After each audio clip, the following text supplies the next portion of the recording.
সুপ্রিয় দর্শক, আসসালামু আলাইকুম। বাংলাদেশ টেলিভিশন চট্টগ্রামের নিয়মিত আয়োজন খোলা জানালা অনুষ্ঠানে আপনাদের সবাইকে স্বাগত জানাচ্ছি। আমি গোলাম মাওলা মুরাদ। কাছের কিংবা দূরের যেখান থেকে বসে আমাদের এই অনুষ্ঠান দেখছেন, প্রত্যেককে নিরন্তর শুভেচ্ছা। আইনের জটিল বিষয়গুলোকে অত্যন্ত সহজ করে তুলে ধরবার জন্যই আমাদের এই প্রয়াস। দর্শক, মুসলিম পারিবারিক আইনে অত্যন্ত নিন্দনীয় যে কাজটি রয়েছে, কিন্তু বৈধ কাজ, সেটির নাম হচ্ছে তালাক। যদিও অত্যন্ত অপছন্দনীয়, কিন্তু তারপরেও এই তালাক আমাদের সমাজে অহরহই ঘটছে। তালাক দেওয়ার পরেই দেনমোহর পরিশোধ করাটা হচ্ছে বাধ্যতামূলক এবং ইদ্যৎকালীন খরপোশও দিতে হয় 90 দিনের জন্য। এই তালাক দেওয়ার প্রক্রিয়া কি, তালাক দেওয়ার ক্ষেত্রে কিছু মিসকনসেপশন রয়েছে, সেগুলো কি, আইনি কাঠামো কি, বা কিভাবে প্রতিকার পেতে পারেন, এই বিষয়গুলো নিয়ে আমরা আজকে আলোচনায় অংশগ্রহণ করব। আমাদের সাথে স্টুডিওতে আজকে উপস্থিত রয়েছেন চট্টগ্রামের সিনিয়র অ্যাডভোকেট জনাব অ্যাডভোকেট ফারুক হোসেন চৌধুরী। ধন্যবাদ। আমাদের সাথে আরও রয়েছেন অ্যাডভোকেট আমিনা আল রেশমা অ্যানি। দর্শক, শুরুতেই আমরা আলোচনায় যাব যে তালাক, দেনমোহর বা খরপোশ, এই বিষয়গুলোর যে আইনি অবকাঠামো রয়েছে, সে বিষয়গুলো নিয়ে শুরুতে আলোচনা করব। আসছেন আমাদের সাথে প্রথমে অ্যাডভোকেট ফারুক হোসেন চৌধুরী। আসলে আমাদের বর্তমান সমাজের প্রেক্ষাপটে যেটা আমরা দেখি, যে বিবাহ বিচ্ছেদের ব্যাপারটা অনেক বেড়ে গেছে। তো সে কারণে আমাদের যে আইনের যে প্রেক্ষাপটটা আছে, যে তালাক সংক্রান্ত ম্যাটারটা, সাধারণত আমরা চিন্তা করে থাকি যে তালাক যে দিবে তাকেই বুঝি আমাদের দেনমোহরের টাকাটা পরিশোধ করতে হবে। এটাই সাধারণত আমাদের সমাজে রেওয়াজ, মানে একটা আমাদের সমাজের সবার একটা চিন্তাধারা, প্রচলিত ধারা। জি, আসলে সেটা না। আসলে সেটা হচ্ছে যে আমাদের কাবিনের 18 নম্বর কলামে স্পষ্ট লেখা আছে, সেটা হচ্ছে গিয়ে তালাকের টাকা, দেনমোহরের টাকাটা আপনাকে এই ছেলেকেই পেমেন্ট করতে হবে।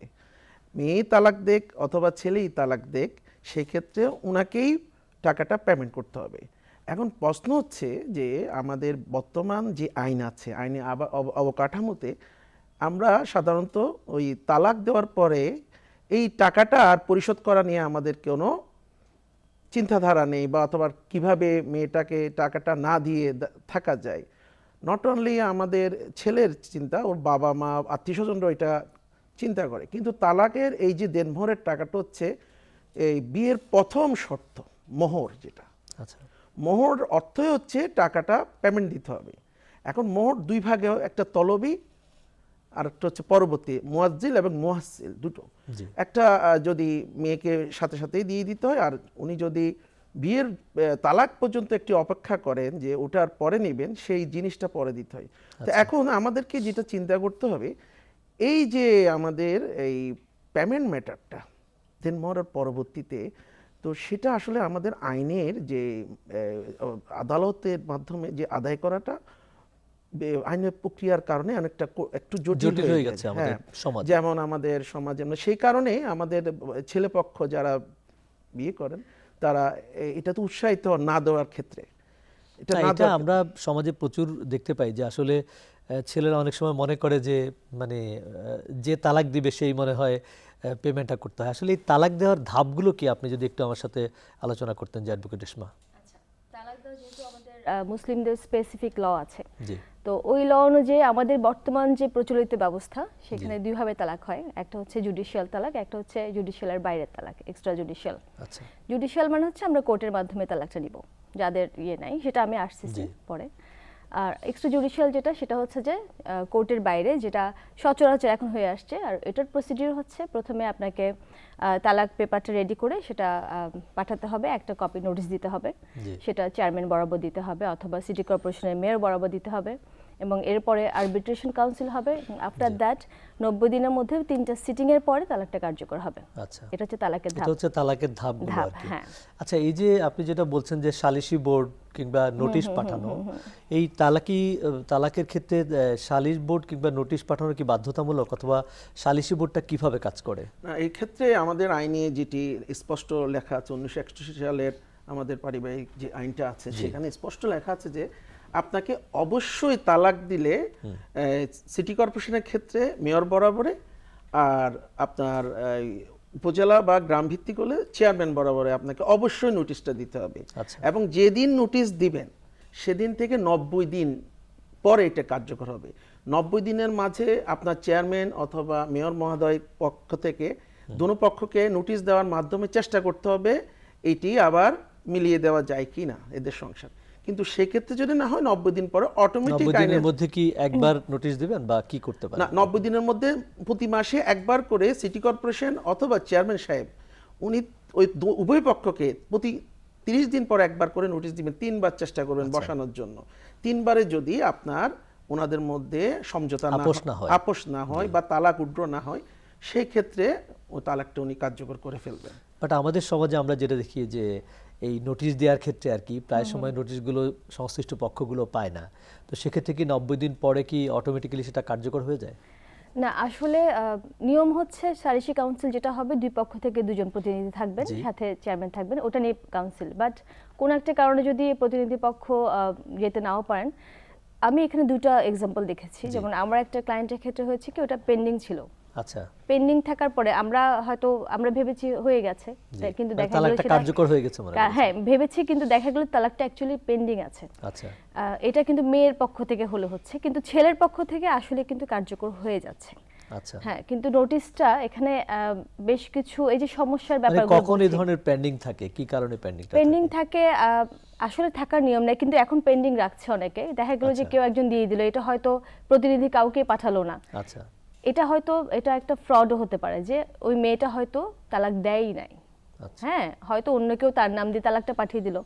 যে তালাক দিয়েছে তাকে তো অ্যাটলিস্ট প্রেজেন্ট থাকতে হবে, যে হ্যাঁ, পারসিউ করতে হবে যে হ্যাঁ তালাকটা আমি চাই। যেহেতু কোনো প্রতিনিধি যায়নি সেজন্য এটা পেন্ডিং, কারণ এটা নাও হতে পারে।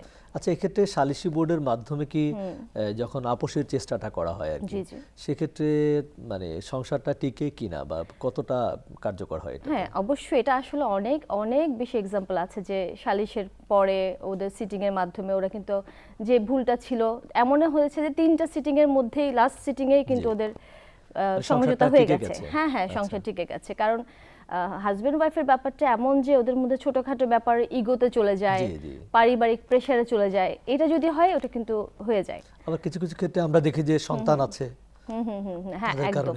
সন্তান থাকলে হয় কি ওই একটা বন্ডিং থেকেও কিন্তু সংসারটা টিকে যায়।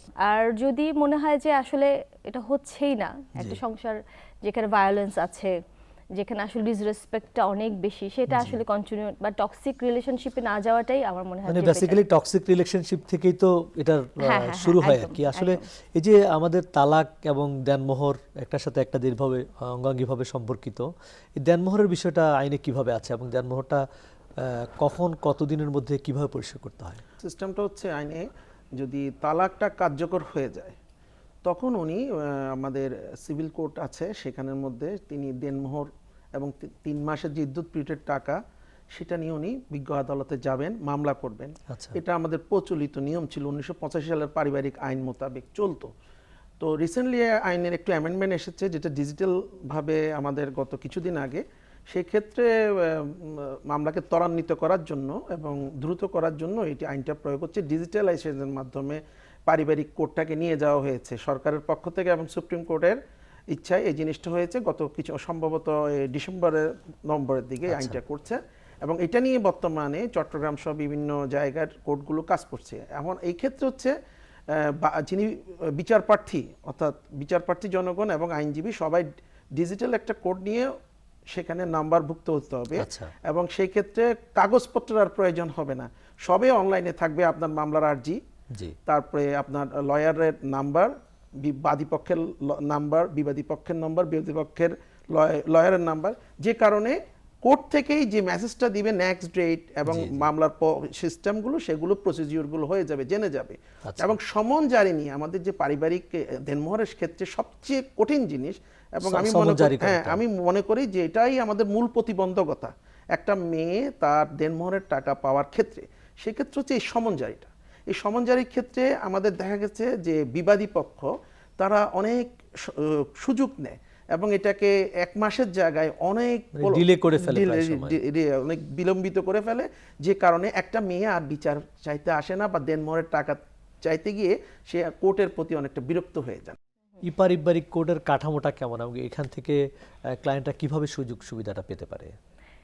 ই পারিবারিক যে আদালতটা এখন শুরু হয়েছে সেটা আসলে একটা খুব যুগান্তকারী একটা পদক্ষেপ বলতে পারি। কারণ হচ্ছে মানুষরা আসলে কোর্ট সম্পর্কে যে একটা ভীতি, সেই ভীতি থেকে বের হবে। এখন সবার হাতে হাতে কিন্তু মোবাইল, জি, তো মোবাইল থাকার কারণে হচ্ছে আমরা যখন একটা লগ ইন করতে পারি, কারণ এই পারিবারিক আদালতের যে উদ্দেশ্য সেটা হচ্ছে সবাই যাতে ইন্টারনেটের মাধ্যমে অনলাইনে এটা দেখতে পারে যে আমার মামলাটা কোন পর্যায়ে আছে।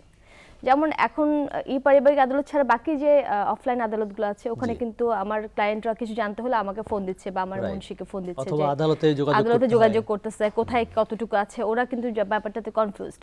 কিন্তু এখানে কনফিউজড হওয়ার কোনো নেই, কারণ প্রতিটা ধাপ, ডেট সবকিছুই কিন্তু ডিজিটালাইজ থাকবে এবং ওরা সাক্ষী থেকে শুরু করে সবকিছুই কিন্তু ওখানে অনলাইনে দিতে পারবে। পেপারলেস একটা আদালত সরকার করলো, এটার মানে সুযোগ সুবিধাটা বা সুফলটা মানুষের দোরগোড়ায় পৌঁছে দিতে কি করা দরকার? আচ্ছা, যেহেতু এখন পুরোটাই পৃথিবীটা হচ্ছে ডিজিটালাইজেশন এবং এখানে মোবাইলের মাধ্যমে সবার হাতে হাতে মোবাইল, তো এই কারণে যে আর্জিটা অনেকে হারাই ফেলে, কাগজে কি মানে কি লিখলো, কত টাকা দেনমোহর, এগুলো হারিয়ে যায় অনেক সময়। কিন্তু যদি আপনার অনলাইনে এটা থাকে, আপনি নক করার সাথে সাথে পেয়ে যাচ্ছেন, আপনাকে কাগজ নিয়ে আসতে হচ্ছে না, একজন লয়ারকেও নিয়ে আসতে হচ্ছে না, ফুললি ডিজিটাল সিস্টেমে এটা আপনার যাচ্ছে, কার্যকর হচ্ছে। এবং এর সবচেয়ে ভালো দিকটা হচ্ছে আমরা যেটা লক্ষ্য করছি সেটা হচ্ছে প্রতিটা মেসেজ আপনার কাছে চলে যাবে, যেটা আমাদের ইচ্ছা, মানে আদালত থেকে সরাসরি আদালত থেকে চলে যাবে, যে আমাদের লয়ার প্রয়োজন হচ্ছে না, ক্লায়েন্ট ডাইরেক্ট মানে বাদী অথবা বিবাদী সরাসরি পেয়ে যাবে। ওরা বলতে পারবে না যে আমরা জানি না, যে কথাটা ডিলে করে, সময় নেয় সাধারণত। এটা যদিও মাত্র শুরু হয়েছে, হয়তো প্রক্রিয়াটা হতে হতে আর একটু সময় লাগবে। আর আমার মনে হয় কি সব কোর্টে যাবে। আর অফলাইনে যেটা এখন চলছে, যেগুলো আগে যেগুলো আমাদের পেন্ডিং মামলাগুলো, সেগুলো প্রিভিয়াস ভাবে সেই ট্রায়ালগুলো সম্পন্ন হচ্ছে আগের মতো। তবে সেখানে একটা জিনিস চেষ্টা চালিয়ে যাচ্ছে সরকার, যে আপনার সমনগুলো যেগুলো আপনার খুঁজে পাচ্ছেন না অথবা প্রসেস সার্ভেয়ার ইচ্ছা করে যেগুলো বিলম্বিত করছেন, সেগুলো চেষ্টা করতেছে ডিজিটালাইজেশনের মাধ্যমে বা মোবাইল নাম্বার দিয়ে সেগুলোকে সঠিকভাবে জারি করে দ্রুত মামলা নিষ্পত্তি করে একটা ডিগ্রি দিয়ে দেনমোহরের টাকাটা বাদিনীকে উদ্ধারের চেষ্টা চালিয়ে যাচ্ছে সরকার। আচ্ছা, অ্যাডভোকেট রেশমা, আমরা বিভিন্ন সময় ক্লায়েন্টদের কাছ থেকে একটু অভিযোগ পাই যে ধরেন স্ত্রী যদি কর্মজীবী হয়, মনে করা হয় যে যিনি কর্মজীবী তার হয়তো দেনমোহরের পাওনা পাবেন কিনা। অনেক সময় মেয়েরা যারা মামলা করতে আসেন তারা এটা মানে মিসকনসেপশন কিনা, এই বিষয়টাতে আইনে কি বলা আছে?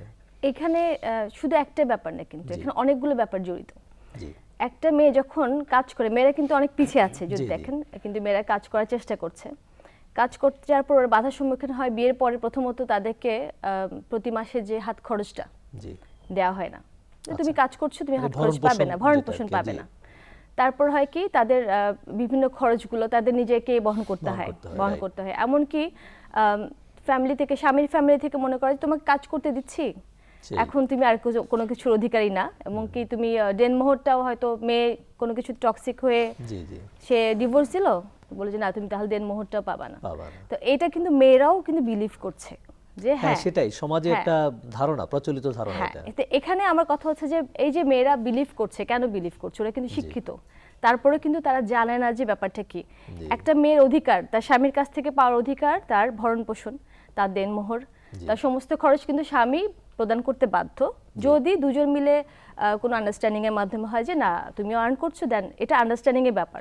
এটা কিন্তু মেয়েটা যে ও কর্মজীবী হলে যে ওকেই করতে হবে তা কিন্তু না। আচ্ছা, সেটাই হচ্ছে আইনে বলা আছে এটা স্বামীকেই পরিশোধ করতে হবে। কারণ স্বামী সে কেন, কারণ একটা মেয়ে তার সংসার ছেড়ে, তার মা বাবা ছেড়েই কিন্তু তার স্বামী সংসারে পড়ে আছে, নতুন একটা সংসার, একটা ছেলে কিন্তু আসছে না। ম্যাক্সিমাম ক্ষেত্রে দেখা যায় যে একটা মেয়েকেই সেই স্যাক্রিফাইসটা করতে হচ্ছে। তো আমি কর্মজীবী বলে আমি স্যাক্রিফাইস তো আমাকে করতে হচ্ছে। যেমন আমি নিজেকে দিয়ে বলতে পারি যে আমি যখন কাজ করি, বাসায় গিয়ে কিন্তু বাসার কাজ আমাকেই দেখতে হয়, বাচ্চার স্টাডি আমাকে দেখতে হয়, সবগুলো আমারই দায়িত্ব। কিন্তু নর্মালি এটা মেয়েরাই কিন্তু ম্যাক্সিমাম করে থাকে। যেহেতু করছি তার মানে আমি কাজ করছি বলে যে আমার খরচ দিবে না তা তো না। হ্যাঁ, সেজন্য সেটা সে পাওয়ার যোগ্য, আইন তাকে সে অধিকার দিয়েছে। আপোষে যদি তালাকটা হয় আর কি দুই পক্ষের মধ্যে, সেক্ষেত্রে ভরণ পোষণটা বা দেনমোহরটা কিরকম পরিশোধ করতে হয়? না, সেক্ষেত্রে হচ্ছে দুই পক্ষের ইচ্ছার উপরে। আচ্ছা কিন্তু এই আমি আর যে কথাটা আপনার ক্লিয়ার করতে চাচ্ছি সবাইকে, দেনমোহরটা হচ্ছে বিয়ের প্রথম রাতের টাকা। আচ্ছা। হ্যাঁ, সেটা মোহর। কারণ ইসলামের বিয়েটা হচ্ছে অ্যাজ এ কন্ট্রাক্ট, চুক্তি।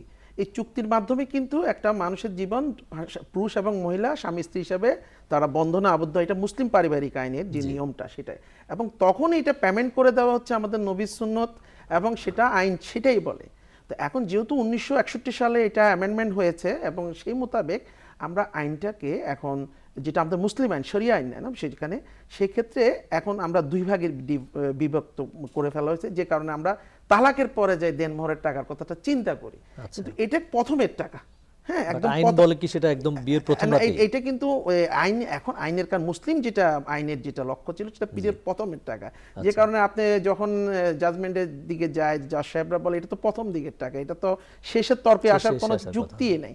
এখন যে জিনিসটা আপনি বলতেছেন দুই পক্ষ যখন তালাক হয়ে গেলে, এখন আমরা যেটা সমাজে লক্ষ্য করতে পারি সেটা হচ্ছে যে দুই পক্ষের পরিবার বসে, এখন ধরুন টাকা যদি অনেক সময় আপোষে বসে আমরা প্রায় সময় দেখি। টাকার পরিমাণ যদি অনেক হয়ে যায়, 10 লাখ 15 লাখ, অনেক ক্ষেত্রে বর্তমানে তো দেনমোহরের টাকা অনেক হয়ে যায়। তো সেক্ষেত্রে দুই পক্ষ মিলে মিনিমাইজ করে এটাকে এক বসাতে সেটিং করে, অথবা ওরাই আদালতে না এসে সামাজিকভাবে, গ্রামে হলে চেয়ারম্যানের মাধ্যমে, মেম্বারের মাধ্যমে, শহরে হলে স্থানীয় যারা মুরব্বীরা আছেন বা আত্মীয় স্বজনের মাধ্যমে, মানে এটা পারিবারিক যারা হ্যাঁ রয়েছে পারিবারিক আছে, এটা সেটেল করে এটা মিনিমাইজ হতে পারে। তবে এক্ষেত্রে একটা জিনিস আমরা প্রায় সময় দেখি যে ধরেন অযৌক্তিক কিছু কিছু দেনমোহর নির্ধারিত হয়, যেগুলো ধরেন আমরা প্রায় সময় দেখি যে ধরেন যে ছেলে বিয়ে করেছে তার সামর্থ্য বা সে যে চাকরি করে তার হয়তো 15-20 হাজার টাকা স্যালারি, বা সে হয়তো একটা মিনিমাম একটা ফ্যামিলির ছেলে, কিন্তু দেখা যাচ্ছে যে দেনমোহর 20 লাখ 25 লাখ 30 লাখ। এটার ক্ষেত্রে কি করে সাধারণত? আসলে খুব ইন্টারেস্টিং একটা ব্যাপার এবং মজারও। আমার নিজেরই একটা ক্লায়েন্ট আছে জি। যার তাদের প্রেমের বিয়ে, পছন্দের বিয়ে, তাদের দেনমোহর হচ্ছে 1 কোটি টাকা। আচ্ছা। এবং তার ইনকাম খুবই কম। এরপর তার ওয়াইফ তার নামে নারী নির্যাতনের মামলা করলো, এবং সেই মামলা কন্টিনিউ চলতেছে, উনি ছেড়ে তুলেও নিচ্ছে না। তো এই যে হ্যাজার্ডটা, এটা একটা পানিশমেন্টের পার্ট হতে পারে। দেনমোহর কখনো অতিরিক্ত হওয়া উচিত না। এটা ছেলেদের জন্য হোক, মেয়েদের জন্য হোক, এটা কখনোই উচিত না। কারণ একটা সম্পর্ক আমরা যখন শুরু হয় বলতে পারবো না যে এটা আসলে স্মুথলি যাবে, নাও যেতে পারে। একটা মানুষ বিয়ের আগে যেমন একসাথে থাকতে গেলে সেরকম নাও হতে পারে, হ্যাঁ হ্যাঁ, মিল নাও হতে পারে। এই জন্য দেনমোহর সবসময় একটা মডারেট লেভেলে হতে হয়। আমাদের চট্টগ্রামের মানুষরা কি করে, প্রচুর দেনমোহর দেয়। এটা একটা part of ego, part of status, but এটা অ্যাকচুয়ালি খুব হার্মফুল। ছেলেটার জন্য হার্মফুল, মেয়েটার জন্য হার্মফুল।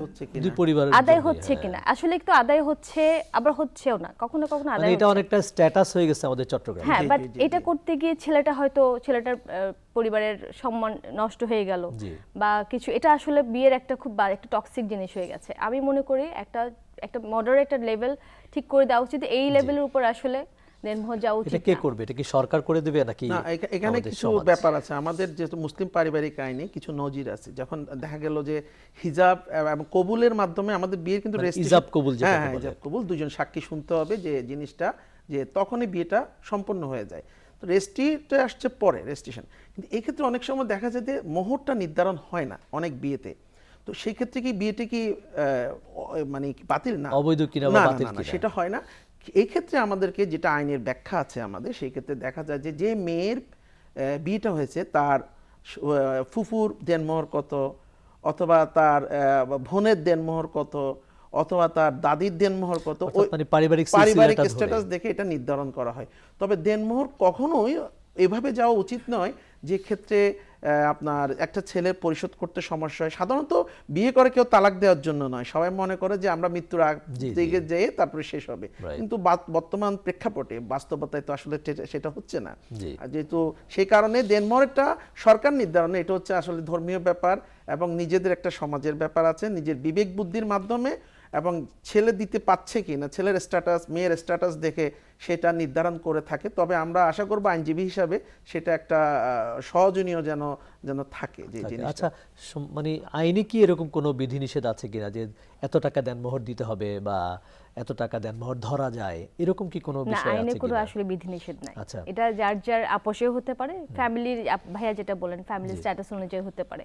কিন্তু এইটাকে একটা কথা বলা আছে প্রতি লাখে করার পরে একটা ফিক্সড 10 লাখের পরে আর কোনো কিন্তু এরপর যা হবে হোক কোনো ওই অতটুকু পর্যন্তই, এটা থেকে আসলে বের হয়ে আসা উচিত আমি মনে করি। কারণ বিশেষ 10 করে লাখ আমাদের পর্যন্ত চট্টগ্রামে তো এইটা অনেক বেশি দেখা যায়। একটা এখন তো ফ্যামিলিতে দেখা 50 যায় লাখ যে 1 কোটিতে 50 লাখ চলে 1 কোটি টাকা, চলে গেছে। ধরেন না আপনার একজনের খালাতো বোনের 50 লাখ টাকা হয়েছে, বলে যে আমার অমুক বোনের এত হয়েছে, আমার তো অবশ্যই 1 কোটি টাকা দিতে এমনও হবে। ভাইয়া বলছে যে জি। টাকা দিতে হবে না, কিন্তু সবাইকে দেখাতে লিখে হবে। রাখো। হ্যাঁ, লিখে রাখতে হবে। এই জিনিসগুলো কিন্তু খুব খুব টক্সিক হয়ে যাচ্ছে দিন দিন। আচ্ছা। ছেলেরাও হয়তো এমন মানে এখন কিছুদিন পরে যেহেতু- পারিবারিক সম্পর্কগুলো তো পুরো টক্সিক হয়ে হ্যাঁ, যাবে। খুব টক্সিক হয়ে যাচ্ছে এবং এটার জন্যই হয় কি মামলা হচ্ছে অনেক জি। বেশি, দিতে পারছে না। একটা ছেলে হয়তো প্রপার্টি সেল করছে বা একটা মেয়ের এটা দিয়ে যে একটা মেয়ের সম্মান বাড়ে, আমি কিন্তু সেটা কখনোই মনে জি, করি জি, না। জি, জি। সংসারের সৌন্দর্য হচ্ছে যে দুজনের আন্ডারস্ট্যান্ডিংটা। রাইট। তো আবার ওটাও সৌন্দর্য যে, যদিও এটা খুব আমরা সাপোর্ট করি না জি। ডিভোর্সটাকে, কিন্তু জি। ডিভোর্স নিয়ে একটা জায়গা থেকে বের হয়ে যাওয়া, আমার মনে হয় একটা ট্রেনে যখন আমি ভুল ট্রেনে উঠে যাই, জি। যত কাছে স্টেশনে আমি নামতে পারবো ততই আমার জন্য Right. বেটার। তুমি যখন আমি অনেক টাকার দেনমোহ থাকবে তখন ওইটা করা আসলে সম্ভব হবে না। বাট এটা একটা টক্সিক জিনিস টেনে নেওয়ার থেকে আমার মনে হয় এটা শেষ করে দেওয়া অনেক বেটার। যে ধরেন 50 লাখ টাকা তার দেনমোহর হয়ে গেছে, বাট তার স্যালারি স্ট্রাকচারের সাথে এটা কোনোভাবেই যায় না।